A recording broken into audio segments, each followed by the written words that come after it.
Anthony Rushton is the CEO of Telemetry, a British company that specializes in detecting this kind of online fraud, and he joins me now from London. You know, this was staggering to me when I looked at some of the stats, and I thought this really does compromise the integrity of that digital ad revenue, meaning trying to prove that it's having any kind of an effect on possible consumers.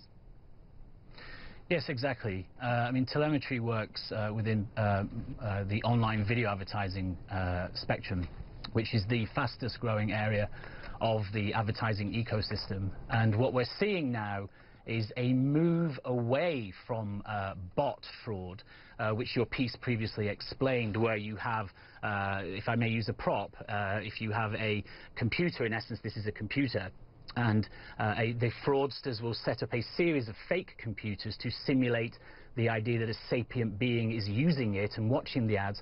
We've started to see a worrying trend move away from bot fraud to a more articulate type of fraud, which involves genuine audience, genuine traffic, yet the fraudsters are changing or morphing very low quality toxic waste impressions and converting them through a series of highly articulate code and handshakes into premium inventory, which they are then retailing through the open exchanges, and some of the biggest advertisers in the world are purchasing those fraudulent impressions at a perceived premium, which is more worrying than the display market, which the bot fraud you mentioned earlier was for display advertising.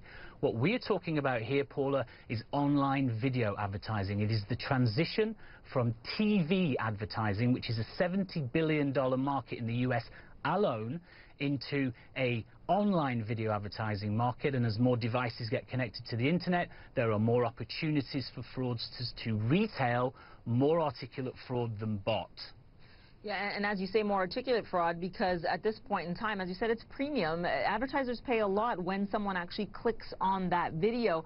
What can be done, though? As you say, this is becoming more sophisticated. We would argue that it is the responsibility of the vendors, the publishers, the networks that trade the impressions to the advertiser, to the buyer. It is fundamentally their responsibility to ensure that the impressions that they are trading to the buy side, to the advertisers, is cleansed, is genuine. Now, most of these open exchanges, some of which are floated on NASDAQ, Paula, openly claim to have solved the fraud problem, openly state to investors that there is no problem on their exchange.